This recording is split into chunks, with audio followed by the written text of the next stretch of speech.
दीनापुर गांव में कौशल्या अपने परिवार के साथ रहती थी। उसके परिवार में उसका बेटा राजेश, बहू सीमा और एक पोता सूरज था। राजेश गांव के बाहर वाली फैक्ट्री में काम करता था। उनकी आमदनी से उसका परिवार ठीक ठाक चल रहा था। एक दिन कौशल्या को बुखार आ गया और उसने बिस्तर पकड़ लिया। अरे बहू, पानी देना, आज तबीयत ठीक नहीं लग रही, सुबह से शरीर तप रहा है। कौशल्या का बुखार काफी दिन तक नहीं उतरा तो वह कहने लगी, लगता है भगवान के पास जाने का समय आ गया, अब उम्र भी हो गई है।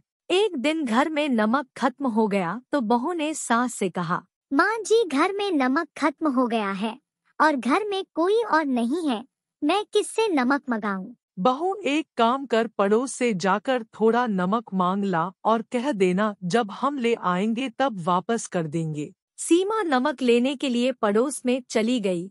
पड़ोसन काफी तेज औरत थी। वह हमेशा सोचती रहती कि सीमा के घर सुख शांति क्यों है, क्यों न कुछ करके इसके घर में कलेश कराया जाए। दीदी, घर में नमक खत्म हो गया है, जरा दे दो, कल सुबह जब लाएंगे तब वापस कर देंगे। आओ सीमा, कैसे बात करती हो, नमक भी कोई वापस देने की चीज है, जितना चाहो ले जाओ। हाँ, तुम्हारी सांस के क्या हाल है, बिस्तर से उठी कि नहीं? भाई तुम ही हो जो इतना उनके लिए करती हो, अपने तो बस की बात नहीं, घर का भी करो, सांस का भी करो। सीमा घर आकर सोचती है, पड़ोसन बात तो ठीक कह रही थी, मैं भी थकती हूँ, लेकिन अब बस मैं अपने पति से कह दूंगी। ये सब मेरे बस की बात नहीं है। अगर माँ जी का ख्याल रखना है तो एक नौकर रख लो। शाम को पति के आने पर सीमा अपने पति से कहती है, देखो जी, मेरे बस की बात नहीं है, मैं घर का भी देखूं और माता जी को भी। एक काम करो, एक नौकर रख लो। अरे भाग्यवान, मेरी इतनी सैलरी नहीं है कि मैं नौकर रख सकूं। तो ठीक है, मैं आज से तुम्हारी माँ का कोई भी काम नहीं करूँगी। यह सब बातें कौशल्या सुन रही होती है। वह अपने बेटे को बुलाकर कहती है, राजेश बेटा, मुझे नदी के पास एक झोपड़ी बना कर दे दे, मैं वहाँ रह लूंगी, तुम अपना घर खराब न कर। अगर बहू मेरा काम नहीं करना चाहती तो कोई बात नहीं, मुझे वहाँ पर झोपड़ी बना दे, मैं अपना सारा काम खुद ही कर लूंगी। कौशल्या का बेटा उसके लिए एक नदी के किनारे एक झोपड़ी बना देता है। वह सोचता है, घर के कलेश से अच्छा है सास और बहू दोनों कुछ दिनों तक अलग रहे, जब सब ठीक हो जाएगा तब मैं माँ को अपने घर ले आऊंगा। कौशल्या अब नदी के किनारे झोपड़ी में रहने लगी। कौशल्या का दिल बहुत अच्छा था। जो औरतें नदी पर नहाने या कपड़े धोने के लिए आती, कौशल्या उनकी पूरी मदद करती। कभी उनके बच्चों की देखरेख करती तो कभी उनके कपड़े सुखाने में उनकी मदद करती। वहाँ की औरतों को कौशल्या का व्यवहार बहुत अच्छा लगता। जब भी नदी में आती तो कौशल्या के लिए कुछ न कुछ खाने के लिए ले आती। इसी तरह कौशल्या का गुजर बसर हो रहा था। एक दिन बहुत बारिश हो रही थी। तभी वहां से विष्णु भगवान और मां लक्ष्मी गुजर रहे थे। उन्होंने देखा एक बुढ़िया नदी के किनारे अकेले ही रह रही है। लक्ष्मी माता भगवान विष्णु से बोली, प्रभु, लगता है यह बुढ़िया यहाँ अकेले रहती है, चलो इससे मिलकर आते हैं।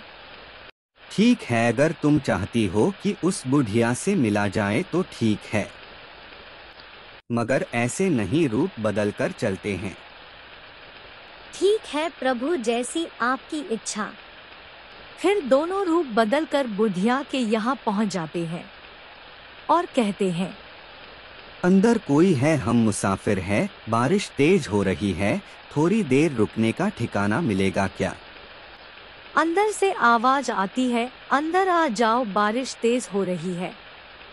आप लोग इस बारिश में कहाँ जा रहे हो? थोड़ी देर यहाँ इंतजार करो, जब बारिश रुक जाए तो चले जाना।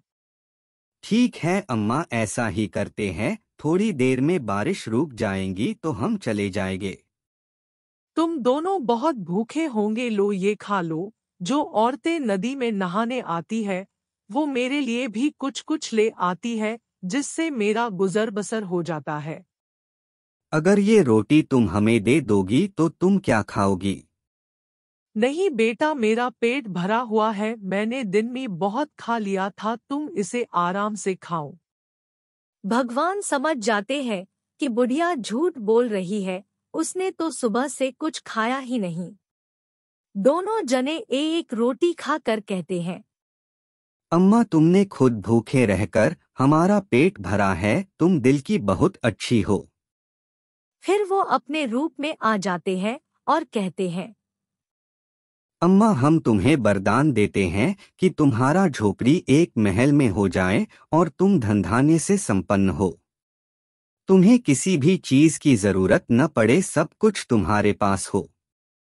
फिर दोनों वहां से अंतर्ध्यान हो जाते हैं और देखते ही देखते कौशल्या का घर एक महल में बदल जाता है। वहां सब कुछ होता है जिसकी जरूरत एक इंसान को होती है।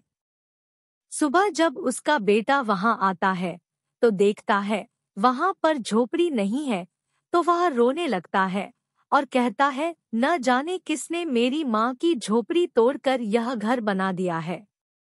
अब मेरी माँ कहाँ गई होगी?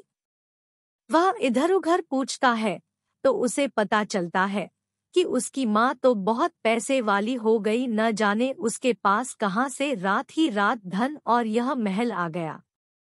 वह महल में जाता है तो माँ को देखकर कहता है, माँ तुम अपने घर चलो, मैं तुम्हें यहाँ नहीं रहने दूंगा, न जाने यहाँ पर क्या जादू है जो रात ही रात ऐसा हो गया। फिर कौशल्या राजेश को सारी बात बताती है और कहती है, मैं वहाँ नहीं जाऊंगी, तुम बहू और मेरे पोते के साथ यहाँ पर आ जाओ, हम सब यही रहेंगे। फिर सब मिलकर उस घर में रहने लगते हैं। इससे यह सीख मिलती है, कभी भी दूसरे के कहने में अपने घर को बर्बाद मत करो। बड़ों बूढ़ों की इज्जत करो। अगर घर में बड़े बूढ़े होते हैं तो घर भरा पूरा लगता है। सभी को कार्तिक मास की शुभकामनाएं।